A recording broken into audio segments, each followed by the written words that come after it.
El emulador de sueños. Lo peor que hice en mi vida ocurrió hace 12 años, cuando tenía 16 y vivía en Cleveland, Ohio.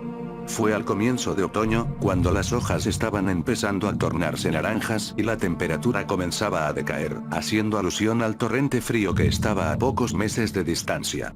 La escuela acababa de empezar, pero toda la emoción de regresar y reunirse con los viejos amigos había sido sustituida por la idea de que estábamos cautivos en un lugar que solo quería cargarnos de trabajo. Naturalmente, mis amigos y yo estábamos dispuestos a hacer cualquier cosa con tal de recordar cómo era cuando no teníamos obligaciones, aquellos días de verano libres de responsabilidades. A principios de ese año, uno de mis amigos del trabajo me había enseñado una técnica para morir con la ayuda de un asistente y regresar a la vida a los pocos segundos. Funcionaba así. La persona haría 10 respiraciones largas y profundas, y en la 10ª cerraría sus ojos, apretando los párpados y conteniendo la respiración tan firmemente como le fuera posible, mientras cruzaba sus muñecas sobre el corazón. Entonces el asistente le daría un abrazo fuerte desde atrás, apretando las muñecas de la persona contra el esternón. En cuestión de segundos ésta perdería la conciencia. El efecto dura solo un segundo o dos, pero pareciera que hubieses estado fuera de tu cuerpo por horas, y cuando retomas la conciencia, la sensación de desorientación, de no saber en dónde demonios estás o qué estás haciendo allí, es impresionante. Sé que algunas personas dirán, ¿qué carajos? ¿Eres retrasado o algo así? Y sí, ahora sé que probablemente matábamos millones de neuronas cada vez que moríamos. Pero yo era un joven de 16 años, aburrido a más no poder y creía que era genial.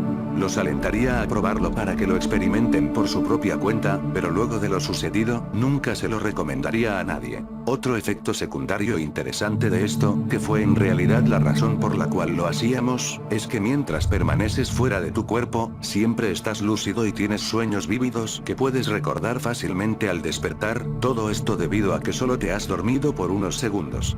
Éramos buenos chicos y nunca probaríamos drogas, así que para nosotros esto era lo que el LSD era para un hombre pobre. Las visiones o sueños están relacionados de alguna forma con lo que veías justo antes de morir. Por ejemplo, una vez soñé que estaba escalando una montaña, estaba en la cima del Himalaya o algo así, pero había un pasamanos. ¿Quién diablos pone un pasamanos de escalera a 6000 metros de altura?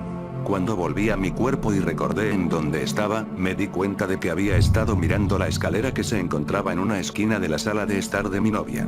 En otra ocasión, tuve una visión de Pedro Picapiedra sonriendo y levantando sus manos delante de un mural con el logotipo de la ERAD, Educación de Resistencia al Abuso de Drogas, un programa en el cual policías enseñan a los niños de escuelas públicas sobre estos asuntos, y cuando volví a mi cuerpo pude ver que mi amigo Brett tenía el mismo logotipo en su camiseta. Ahora, ¿de dónde salió Pedro Picapiedra? No tengo idea. Nuestras visiones siempre eran sobre cosas mundanas, nunca nada raro hasta ese día. Como dije, hacía un mes que estábamos en época de clases y hartos de ella.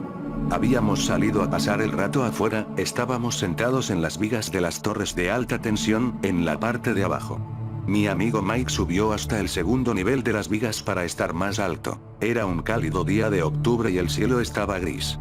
Lentamente, el cielo fue oscureciendo cada vez más. Y en Cleveland eso probablemente significaba que en cualquier momento la temperatura podría descender y, si éramos realmente desafortunados, una lluvia helada podría empezar a caer. El aire estaba pesado y se podía oír el leve zumbido de los cables de alta tensión sobre nosotros. Definitivamente no quería pasar los últimos momentos de una linda tarde de sábado subiéndome a una torre de alta tensión, saltar al suelo y quejarme luego del dolor en mis pies, solo para hacerlo una y otra vez como estúpidos. Hey, vamos a morir por un rato. Dije. Para ese tiempo, dejar nuestro cuerpo no era tan divertido como cuando lo descubrimos, pero era mucho mejor que lo que estábamos haciendo. Vince estuvo de acuerdo, al igual que Richard, pero Mike, el que saltaba desde más alto de la torre, preguntó de qué carajos estábamos hablando. Joder, ¿nunca te indujiste el desmayo antes? Preguntó Vince. Mike respondió que no, él había pasado todo el verano en casa de su madre y no estaba al tanto de lo que nosotros habíamos hecho. Amigo, tienes que probar esto. Mira, te mostraremos. Vince y yo nos bajamos de la torre, cayendo de pie en el césped. Yo hice las 10 respiraciones, apreté los ojos y contuve la respiración. Entonces sentí a mi amigo presionar sus brazos contra mi pecho y, de repente, como si fuese lo más natural del mundo, una langosta gigante estaba trepándose a una de las torres, bajo el mar. Algas marinas crecían del fondo de arena bajo mis pies. Lo siguiente que recuerdo es que cuando desperté Vince y Richard me estaban preguntando, amigo, ¿qué has visto? ¿Qué has soñado? La parte de atrás de mi cabeza me dolía mucho, me estaba matando. Estando aún un poco molesto por el dolor, me giré y pregunté, mierda, me dejaste caer. Yo no era muy pesado, pero Vince era bastante débil. Él solo se quedó mirándome, y Richard me dijo que si me había dejado caer. Me preguntaron nuevamente qué vi. Me froté la cabeza y les dije que una langosta que estaba pellizcándole la cabeza a Vince con sus tenazas. Me volví hacia Mike, y le dije, ¿ves? Es increíble. Tienes que probarlo. Y una mierda, respondió, no me fío lo suficiente de ninguno de ustedes como para hacer eso. Vamos hombre. Tienes que probarlo, no es más peligroso que estar trepado allí. Te prometo que no te dejaré caer como este idiota lo hizo conmigo. Mike lo consideró por un momento. Luego saltó de donde estaba, se incorporó y dijo, bien, una vez. Repitió las 10 respiraciones profundas conmigo de asistente para asegurarse de que no lo dejaríamos caer. Contuvo la respiración y yo lo ayudé a caer en ese otro lugar. Sentí el cambio de peso en su cuerpo, y él era un tipo robusto, así que me aseguré de bajarlo lentamente para que no se lastimara. Justo cuando tocó el suelo, volvió en sí, pero para nuestra sorpresa él despertó gritando, mierda. Mierda. Déjame, aléjate de mí. Gritaba, al tiempo que se levantó de un salto, agitando sus brazos alrededor de su cabeza. Todos retrocedimos, con miedo de ser golpeados por su frenesí, pero más miedo tenía de lo que estaba viendo. Después de unos 7 segundos, el doble de lo que generalmente tardábamos en darnos cuenta de dónde estábamos, se tranquilizó. Mierda, mierda, mierda. Jadeaba, respiraba con dificultad, tomando grandes boconadas de aire. Se quedó de pie, encorvado, hasta que cayó de rodillas.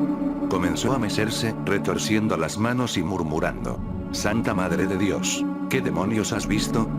Dijo Vince, pero Mike no respondía. Me le acerqué lentamente y a medida que lo hacía, lo escuchaba sollozar en silencio. Eso en nuestro mundo de machos era castigado con la muerte, pero por supuesto, nadie dijo nada. Apoyé una mano en su hombro, pero en cuanto lo toqué dio un grito y saltó para atrás golpeándose la espalda contra la torre. Se abrazó a la columna de la torre, mirándonos con los ojos desorbitados, una mirada de terror absoluto. Pensaría quizá que éramos demonios del Averno. Si en algún momento pensé que estaba bromeando, esa mirada me quitó toda duda. Eso, y lo que sucedió después. Ninguno dijo nada. A los 10 minutos Mike se había tranquilizado lo suficiente como para que Richard lo acompañara a su casa. La temperatura había decaído y comenzó a llover. Le dije a Vince que me iba a mi casa, y que nos veríamos mañana. Siempre pasábamos los días lluviosos jugando Mortal Kombat en nuestra Super Nintendo, pero no dijo nada.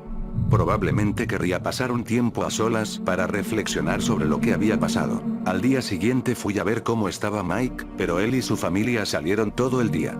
Le pregunté más tarde a dónde habían ido, pero no me respondió. Creo que fueron con un psicólogo. Puesto que cuando lo vi de nuevo el día martes parecía estar mejor. Los siguientes días nos juntábamos normalmente, como antes, pero Mike aún no decía lo que había visto. Hablábamos de cosas sin importancia. No fue hasta el sábado de esa semana cuando me contó lo que pasaba. Estábamos caminando por una calle tranquila del barrio hacia el puente peatonal que cruza el arroyo. Yo hablaba de una chica mayor que conocía, cuando Mike me interrumpió de repente. No voy a estar aquí mucho más tiempo. ¿Cómo? Le pregunté, a lo que él respondió. Vendrán de nuevo esta noche, esta vez ya no creo que sea capaz de aguantar. ¿De qué estás hablando? ¿Quién vendrá esta noche, Mike? Las manos, las voces. Dijo con un tenue tono de voz. Para ese punto ya me estaba asustando. Balbuceé estúpidamente un par de veces, y luego dije, ¿qué manos?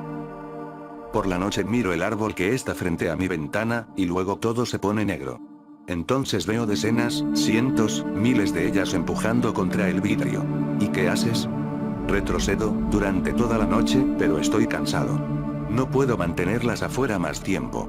¿Y las voces dicen que tengo que dejarlas entrar? Voces de niños pequeños. Voces y manos de niños pequeños. Bajó la voz hasta ser un susurro. Me di cuenta, por lo que dijo luego, que estaba luchando para contener el pánico. y a veces veo sus caras, dijo con voz temblorosa. Lo acompañé a su casa. Se detuvo en la puerta y finalmente, levantando el rostro, me dijo: dile a Vince que puede quedarse con mi Nintendo. Él no tiene uno y su madre no le comprará uno. Richard puede quedarse con mis discos. Sé que a ustedes no les gustan, pero a él sí. Empecé a decirle algo, pero se dio vuelta y entró en su casa. Me gustaría haber llamado a la puerta y ofrecerle quedarme con él, pero teníamos 16 y los chicos de esa edad ya no hacían eso. Me fui a mi casa. Dormí mal, asustado, escuchando cada crujido y quejido que hacía la casa. Generalmente dormía con las persianas abiertas, pero esa noche, cerré todo. Al día siguiente nos enteramos de que alguien había irrumpido en la casa de Mike. Vi una patrulla de policía en la entrada de su casa. Mis peores temores se confirmaron cuando noté que la ventana de Mike era la que había sido violentada. Mike había desaparecido, y fue todo lo que nos dijeron. Nos hicieron muchas preguntas, buscaban algún pervertido que lo hubiera secuestrado, pero no obtuvieron información de nosotros puesto que no teníamos nada que ver, lo que no era del todo cierto. Su foto apareció en todos lados, y todavía lo están buscando. Cuando todo terminó, me fui a la biblioteca para investigar qué mierda había pasado, pues el internet no era tan eficiente en aquella época. No encontré mucho.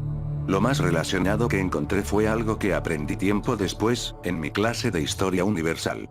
Al parecer, los sacerdotes egipcios usualmente se encerraban a sí mismos en ataúdes el tiempo suficiente para morir, mientras que luego eran resucitados y así podían contar lo que vieron en el inframundo, el tiempo que estuvieron muertos.